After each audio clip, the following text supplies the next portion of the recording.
सलमान बेटा और लो ना। नहीं अम्मी, बहुत खा लिया। आप भी तो खाओ ना। नहीं बेटा, मुझे भूख नहीं है, मैं बाद में खाऊंगी। मुझे तो बहुत भूख लगी है। जो भी नहीं खा रहा है वो मुझे दे दो अपने हिस्से का। क्या बढ़िया सब्जी बनाई है आपने अम्मी, जी करता है आपके हाथ ही खा जाऊं। हाँ ले, खा जा मेरा हाथ, और फिर कल क्या मैं पैरों से खाना बनाऊंगी? रुखसाना की इस बात पर उसके दोनों बेटे जोर जोर से हंसने लगे। रुखसाना के पति का कई साल पहले इंतकाल हो गया था। वो अपने पीछे रुखसाना और दो बेटों सलमान और जीशान को छोड़ गए थे। रुखसाना ने बड़ी मेहनत करके अपने दोनों बच्चों को पढ़ाया लिखाया था। सलमान एक प्राइवेट कंपनी में क्लर्क था और छोटा बेटा जीशान अभी कॉलेज में पढ़ रहा था। खाना हो जाने के बाद रुखसाना ने अपने बड़े बेटे सलमान से कहा, अरे बेटा सलमान। जी अम्मी। वो तेरी गाजियाबाद वाली खाला का फोन आया था। अच्छा शम्मी खाला, क्या कह रही थी? तेरे लिए एक लड़की बताई है उन्होंने। कह रही थी कि उनकी भाभी की लड़की है, बहुत ही समझदार और खूबसूरत है वो। क्या नाम बताया था शम्मी ने उसका? हाँ नस्मा। अब मैं बोल रही थी कि तुम छुट्टी ले लो एक दिन की, तो जरा लड़की देख आते हैं। ठीक है अम्मी, जैसा आप कहें। वैसे भी बहू आ जाएगी तो आपको राहत मिलेगी। अभी घर का सारा काम आप ही को करना पड़ता है। हाँ, अम्मी का नाम लगा दो। अम्मी को क्या हुआ है, वो तो बिल्कुल दुरुस्त है। आप ही के मन में लड्डू फूट रहे हैं भाभी का नाम सुनकर। रुक तो अभी बताता हूँ तुझे, बदतमीज कहीं का। आओ आओ, पहले पकड़ के तो दिखाओ भाईजान। ओके अम्मी, बाय। जीशान ने अपना बैग उठाया और सीधा कॉलेज के लिए भाग गया। उसकी इस हरकत से सलमान शर्म से पानी हो गया और रुखसाना जोर जोर से हंसने लगी। अच्छा अम्मी, मैं भी चलता हूँ, लेट हो रहा है। आप बता देना जब भी छुट्टी लेनी हो। हाँ नहीं, ऐसी कोई जल्दी भी नहीं है। अगर तुम कहो तो कुछ साल और रुक जाते हैं। क्या अम्मी आप भी? मैं जा रहा हूँ। सलमान शर्माकर वहाँ से चला गया और रुखसाना अल्लाह का शुक्र अदा करने लगी। उसने मन ही मन अल्लाह से दुआ मांगी कि उसके घर में ऐसे ही मोहब्बत बनी रहे। फिर कुछ दिन बाद तीनों लोग लड़की वालों के घर गए। पहली ही नजर में नज़मा सलमान को पसंद आ गई और फिर चटमगनी और पट निकाह भी हो गया। और फिर अम्मी, मेरी बेल्ट नहीं मिल रही है, कहाँ रख दी? ये लो जीशान, ये रही। अरे वाह, अच्छा भाभी, नाश्ता बन गया क्या? हाँ तैयार है, आप भी लेट हो, जल्दी से आ जाओ। क्या बात है भाभी, यू आर टू गुड। काश मुझे भी आप जैसी कोई लड़की मिल जाए तो जिंदगी संवर जाए मेरी भी। नज़मा वाकई बहुत ही समझदार और अच्छी लड़की थी। उसने बहुत जल्दी पूरा घर संभाल लिया और सभी उससे बहुत खुश थे। फिर कुछ दिनों के बाद बकरीद आ गई। बेटा सलमान, अल्लाह के करम से सब ठीक ठाक चल रहा है। तो कुर्बानी के बारे में क्या सोचा है? जी अम्मी, मैं छुट्टी वाले दिन बकरा खरीद लाऊंगा। सुनिए, अब वो एक बात कहनी थी। हाँ कहो ना। वो हमारे चाचा है ना, वो बकरियां पालने का काम करते हैं। तो अगर आपको बेहतर लगे तो आप उनसे ही खरीद लीजिए। वो आपको वाजिब दाम में अच्छा बकरा दे देंगे। ये तो अच्छी बात है। ठीक है सलमान बेटा, तुम नज़मा को भी अपने साथ ले जाना। इस बहाने वो अपने घर भी घुमाएगी। ठीक है अम्मी। कुछ दिन बाद सलमान नज़मा को लेकर अपनी ससुराल गया और वहाँ पर उसके चाचा से बकरा खरीद लाया। बकरे की कुर्बानी हुई और फिर घर पर मटन बना। मजा ही आ गया अम्मी। आहा, इस बार मटन तेरी भाभी ने बनाया है। क्या बात है, माशा अल्लाह। भाभी, मुझे तो लगा कि अम्मी ने बनाया है। हाँ, वो सारे मसाले और बनाने का तरीका मैंने अम्मी से ही पूछा था ना, इसलिए। यार भाभी, आप कहाँ सलमान भाई के चक्कर में पड़ गई? कसम से मुझे पता होता ना कि आप इतनी अच्छी हो तो मैं इन्हें कहीं बांध के ना खुद आपसे निकाह पढ़ लेता। जीशान की बात पर सलमान उसके कान खींचने लगा। तभी दरवाजे की घंटी बजी। जीशान, दरवाजा खोलो, देखो शायद फकीर बाबा आए होंगे। जी अम्मी। भाई अब तो मेरा कान छोड़ो। अस्सलाम वालेकुम। वालेकुम अस्सलाम। कैसे हो छोटे मियाँ? जी मैं ठीक हूँ, आइए तशरीफ लाइए। सलाम फकीर बाबा। खुश रहो मेरी बच्ची। और घर गृहस्थी कैसी चल रही है? सब अल्लाह का करम है बाबा। बहू क्या बेटी आई है, मेरा तो घर संवार दिया है इसने। बहुत अच्छी बात है, अल्लाह का करम बना रहे। रुखसाना के घर जो फकीर बाबा आए थे वो कई सालों से हमेशा बकरीद के दिन ही आते थे और फिर रुखसाना के घर से कुर्बानी के बाद बना गोश्त खाकर जाते थे। उस दिन भी उन्होंने खाना खाया और फिर ढेर सारी दुआएं दी। अच्छा लगा तुम्हारी खुशियां देखकर बेटी। पर इम्तिहान आने वाला है, दिल मजबूत रखना। फकीर बाबा ये बात कहकर वहां से चले गए और रुखसाना को गहरी उलझन में छोड़ गए थे। फिर एक दिन नज़मा को जिशान के कमरे की सफाई करते हुए उसके तकिए के नीचे से एक लड़की की फोटो मिली और फिर, जिशान मियाँ बताएंगे जरा ये कौन सी हूर की फोटो तकिए के नीचे छिपाए बैठे हो? भाभी इधर दो। अरे सुनो ना भाभी, किसी से कुछ कहना नहीं प्लीज। ओ तो इश्क का चक्कर है। हाँ भाभी, पर मंजिल बड़ी मुश्किल है। क्यों, क्या दिक्कत है? भाभी उसका नाम इकरा है, बहुत बड़े घर से है वो। प्यार तो हम दोनों करते हैं मगर शायद उसके घर वाले नहीं मानेंगे। ऐसे कैसे नहीं मानेंगे, हम मनाएंगे उन्हें। जब प्यार किया तो डरना क्या बरखुरदार। नज़मा ने रुखसाना और सलमान से उस लड़की के बारे में बात की। कुछ दिन बाद सभी लोग इकरा के घर जिशान का रिश्ता लेकर गए। इकरा वाकई बहुत अमीर घर से थी, इसीलिए इकरा के अब्बा इस रिश्ते से खुश नहीं थे। लेकिन इकरा की जिद के आगे उन्हें झुकना पड़ा और फिर जिशान और इकरा का निकाह हो गया। अब तो रुखसाना और भी खुश थी, उसका परिवार पूरा हो गया था। लेकिन साथ ही इम्तिहान की घड़ी भी आ गई थी। जिशान, आपके घर काम वाली नहीं है क्या? नहीं तो फिर घर के सारे काम कौन करता है? भाभी और अम्मी मिलकर कर लेती हैं। तो इसका मतलब ये तो नहीं ना कि मुझे भी घर का काम करना पड़ेगा? इकरा, थोड़ी बहुत मदद कर दिया करना। भाभी और अम्मी बहुत अच्छी हैं, वो खुद ही तुमसे ज्यादा काम नहीं करवाएंगी, तुम फिक्र मत करो।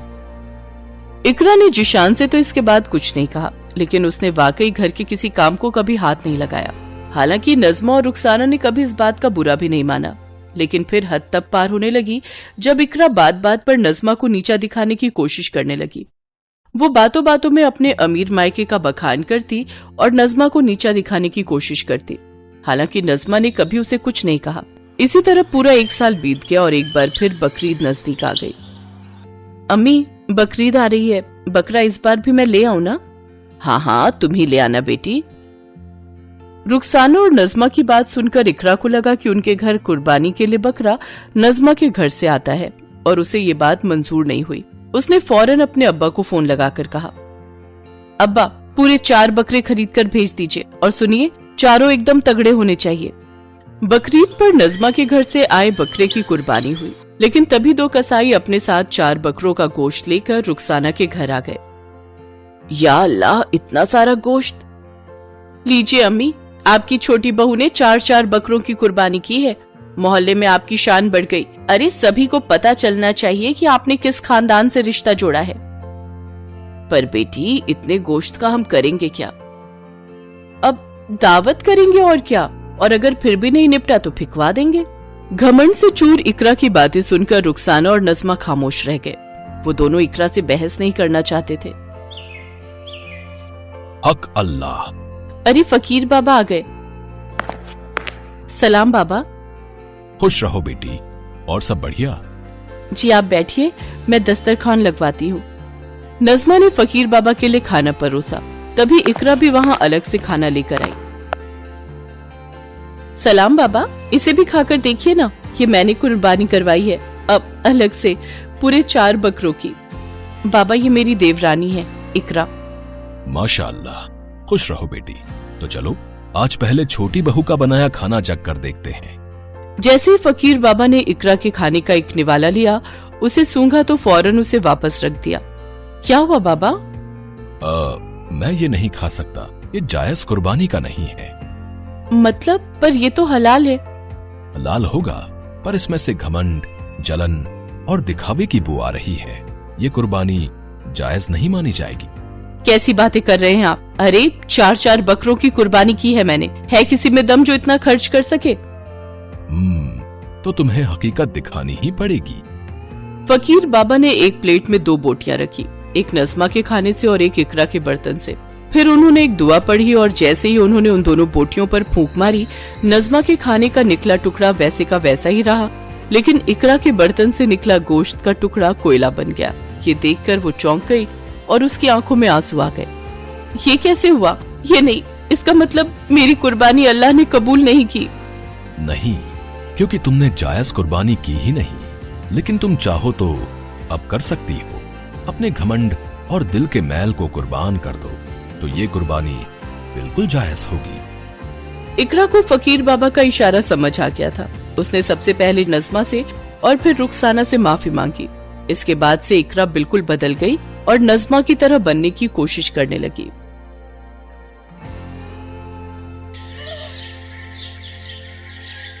बानो बेगम की 5 बहुओं में से 4 बहुएं सलमा, नगमा, रशीदा और नदीमा बहुत ही खड़ूस स्वभाव की थी, जबकि सबसे छोटी बहू अमीरा बहुत ही अच्छे स्वभाव वाली थी।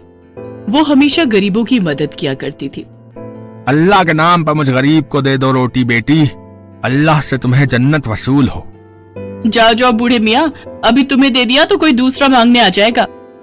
भाभी जान, कितनी देर से रशीदा और नदीमा तैयार बैठी हैं। सहरी और इफ्तारी का सामान लेने जाना है। कल से रोजे शुरू हैं, फिर बाजार में भीड़ लग जाएगी। हाँ भाभी, बाजार में तो ईद की बहुत रौनक है। बहुत ही बढ़िया डिजाइनर सूट आए हुए हैं। मैंने तो पहले ही इनसे कह दिया है 10,000 से कम का सूट नहीं खरीदूंगी। कम से कम 2 सूट तो खरीद ही लेंगे, एक सुबह की नमाज के समय पहनने के लिए और एक शाम को ईद की पार्टी के लिए। ये अमीरा कहाँ गई? कुछ रोटियां रखी थी, वो उन बूढ़े मियाँ को दे रही है। खुश रहो बेटी, अल्लाह तुम्हारी हर मुश्किल में हिफाजत करे। शुक्रिया बूढ़े मियाँ, आप आराम से ये रोटी खा लो और ये कुछ रोटियां और सब्जी मैंने पोटली में बांध दी है, आप घर भी ले जाना। बूढ़ा व्यक्ति अमीरा को ढेरों दुआएं देकर वहाँ से चला जाता है। अमीरा, तुम बाजार चलोगी या हम चारों जाएं?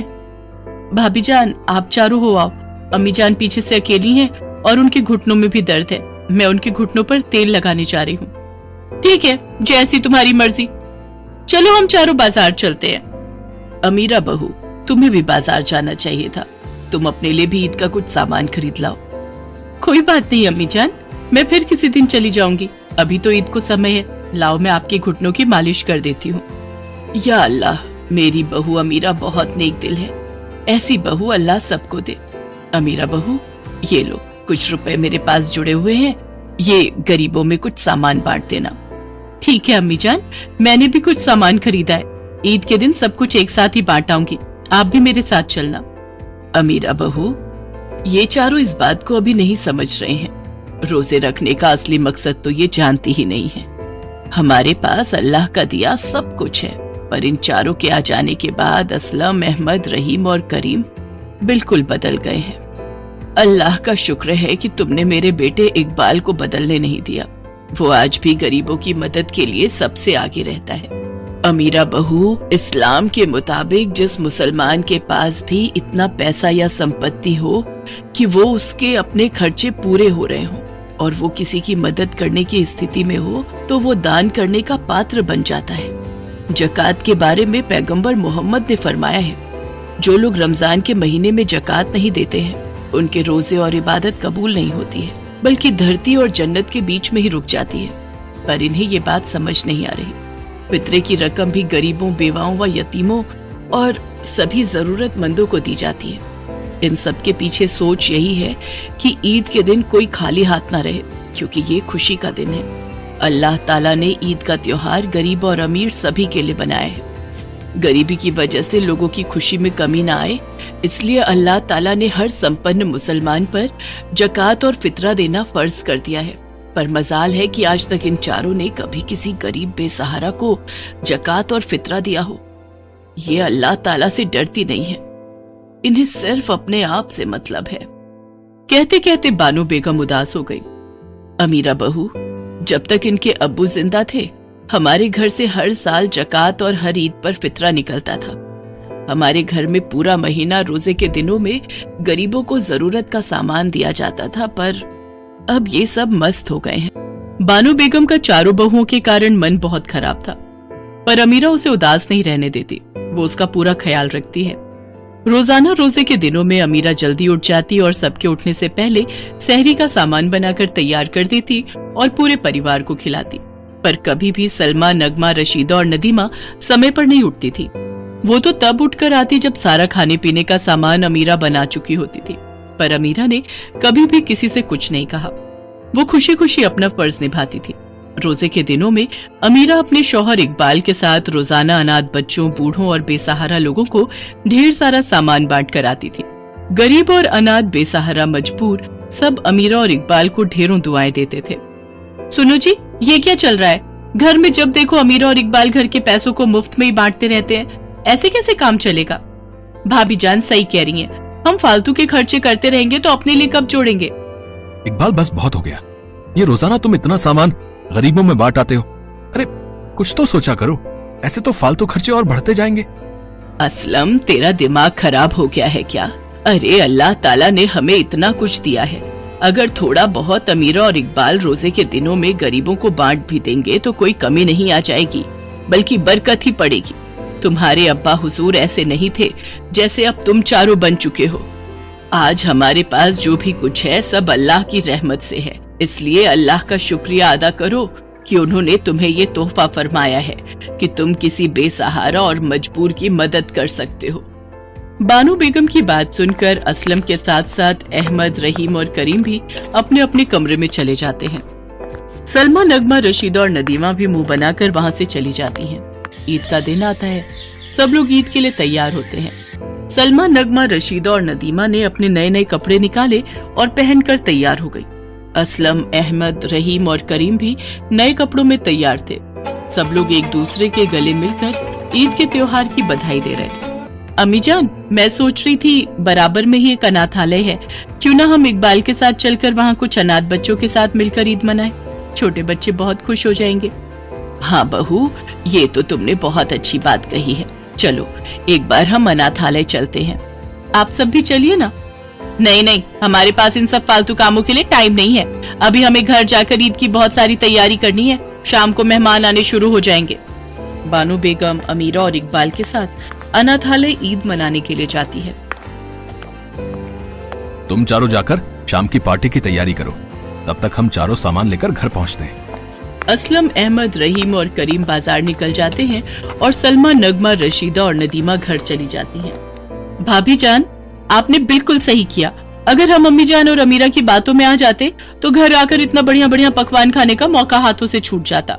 अब जल्दी जल्दी ये सारे बढ़िया पकवान खा लेते हैं। आप सब भी आ जाओ। बस मैं अभी आई, ये अपना सूट प्रेस कर लूं, फिर शाम को तैयार भी होना है। नदीमा प्रेस का बटन बंद करना भूल जाती है और सब मिलकर खाते पीते गप्पे मारने लगती हैं। तभी प्रेस की तार में से एक चिंगारी निकलती है और आग लग जाती है। धीरे धीरे आग पर्दों तक पहुंच जाती है और देखते ही देखते अचानक से पूरा घर जलने लगता है। बानो बेगम की चारों बहुएं चीख पुकार कर रही थी। घर में आग बढ़ती जा रही थी। कोई बचाओ, या अल्लाह बचाओ। भाभी जान, आग बढ़ती जा रही है, हमारा बचना मुश्किल है। अब तो अल्लाह ही हमें बचा सकते हैं। लगता है हमें अपने किसी गुनाह की सजा मिल रही है, जो आज हम चारों इस आग में फंसे हैं। हमसे कोई तो गुनाह हुआ है। मुझे तो लगता है अल्लाह हमसे नाराज हो गए हैं, हमें उनसे माफी मांगनी चाहिए। या अल्लाह, अगर हमसे कोई भी गुनाह हुआ हो तो हमें माफ कर दो, हमें इस आग से बचा लो। लगातार आग बढ़ती जा रही थी। इतनी देर में बानो बेगम अमीरा और इकबाल के साथ वहां पहुंच जाती है। इकबाल के चारों भाई भी तब तक आ चुके थे, पर कोई भी अंदर जाने की हिम्मत नहीं कर पाता क्योंकि आग से पूरा घर झुलस रहा था। फायर ब्रिगेड अभी तक आई नहीं थी। सब लोग देखते हैं अमीरा अल्लाह को याद करके दुआ कर रही है। या अल्लाह, मेरे परिवार को सलामत रखना। मैंने हमेशा अपने परिवार की खुशहाली और सलामती की दुआ की है। आज ईद के पाक दिन हमारे साथ ऐसा होगा मैंने नहीं सोचा था। या अल्लाह, अगर तूने मेरी हर दुआ को सुना है और अगर तुझे लगता है कि मैंने कभी किसी का बुरा नहीं चाहा, तो इसी पल ही आग बुझ जाएगी और सब कुछ पहले जैसा हो जाएगा। मेरे परिवार के गुनाहों को माफ कर दो, हम पर रहम करो, मेरी दुआ कबूल करो। अमीरा की दुआ कबूल हो गई। अल्लाह ने उसकी सुन ली और अचानक आग बुझ गई, मानो कुछ हुआ ही नहीं। सब कुछ पहले जैसा ठीक हो गया। लोग अमीरा की वाहवाही करने लगे। सलमा, नगमा, रशीदा और नदीमा अपने किए पर बहुत शर्मिंदा थी। उन्हें समझ आ गया था कि आज उनकी हिफाजत अमीरा की दुआ से हुई है। अल्लाह ने अमीरा की दुआ सुनी है, क्योंकि अल्लाह भी उन्हीं की मदद करता है जो नेकी के रास्ते पर चलते हैं। सब मिलकर खूब धूमधाम से ईद का त्योहार मनाते हैं। गरीबों में मिठाइयाँ और उपहार बांटते हैं। अमीरा की तरह ही अपनी बाकी बहुओं को ऐसा करते देख बानो बेगम की खुशी का ठिकाना नहीं था।